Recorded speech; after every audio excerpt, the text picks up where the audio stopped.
विद्यार्थियों, आज हम मेजरमेंट ऑफ पॉवर्टी या गरीबी के माप पर चर्चा करेंगे। गरीबी की समस्या एक विश्वव्यापी समस्या है क्योंकि ये कहा गया है कि गरीबी कहीं भी और कभी भी अमीरी के लिए खतरनाक है। वर्ल्ड बैंक गरीबी से लड़ने में पूरी तरह समर्पित भावना, जोश तथा इसके कार्यों के बीच इसे केंद्रस्थ रखकर गरीबी को पूरे एक मिशन के रूप में ले रहा है। इस संदर्भ में संयुक्त राष्ट्र ने मिलेनियम डेवलपमेंट गोल्स 1990 से 2015 के बीच प्राप्त करने के लिए रखे। इनमें से एक 2015 तक विश्व की गरीबी को वर्तमान स्तर से घटाकर आधी रखने का लक्ष्य तय किया गया है। इन सभी प्रयासों के बावजूद विश्व की गरीबी में कमी बहुत धीमी गति से हुई है।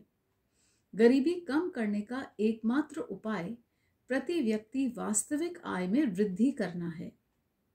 वर्ल्ड बैंक के साथ साथ यूनाइटेड नेशन डेवलपमेंट प्रोग्राम अर्थात यूएनडीपी ने गरीबी के आंकलन में बहुआयामी दृष्टिकोण अपनाया है। यूएनडीपी ने 2 माप विकसित किए हैं। पहला ह्यूमन डेवलपमेंट इंडेक्स या जिसे हम HDI कहते हैं या मानव विकास सूचकांक, और दूसरा है ह्यूमन पॉवर्टी इंडेक्स HPI मानवीय गरीबी सूचकांक। ये दोनों माप प्रति व्यक्ति आय के स्थान पर मानव कल्याण को ध्यान में रखते हुए विकसित किए गए हैं। यूएनडीपी के अनुसार मानव विकास लोगों की पसंदगी के विस्तार की प्रक्रिया है, अर्थात Human development is a process of enlarging people's choices.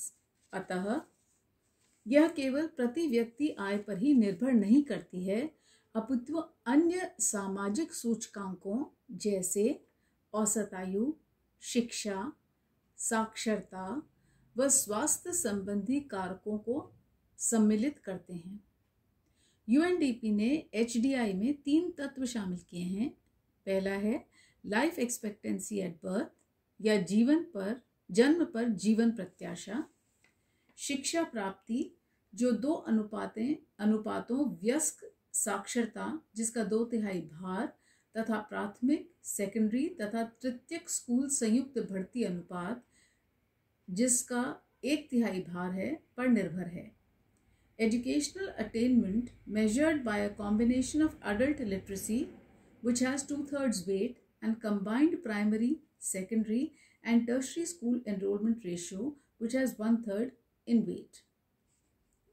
और तीसरा है जीवन स्तर जो क्रय शक्ति समता पर आधारित वास्तविक प्रति व्यक्ति आय के रूप में standard of living measured by real per capita income eight purchasing power parity HDI को आंकलित करने के लिए उपरोक्त 3 तत्वों की न्यूनतम और अधिकतम मूल्य निर्धारित किए जाते हैं।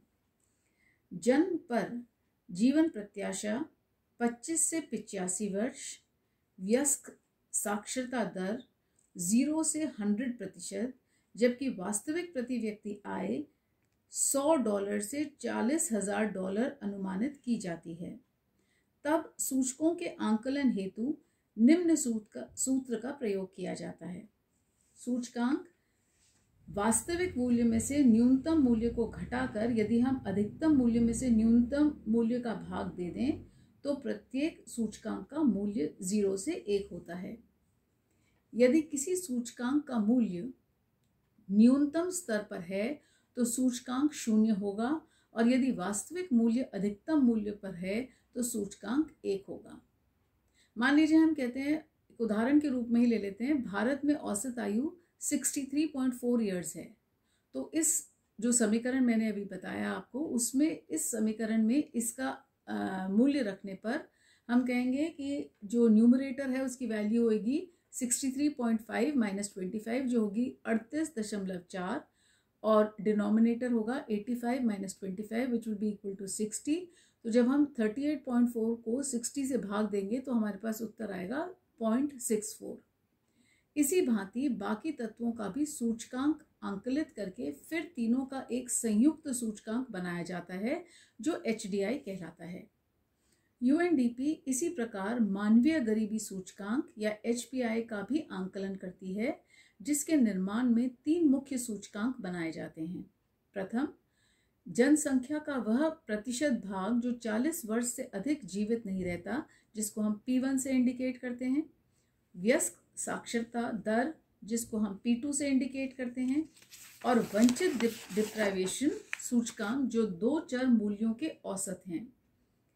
जनसंख्या प्रतिशत, जिसे पेयजल संरक्षित उपलब्ध नहीं है, तथा 5 वर्ष से कम आयु के कम वजन वाले बच्चों का प्रतिशत, जिसे हम P3 के रूप में इंडिकेट करते हैं।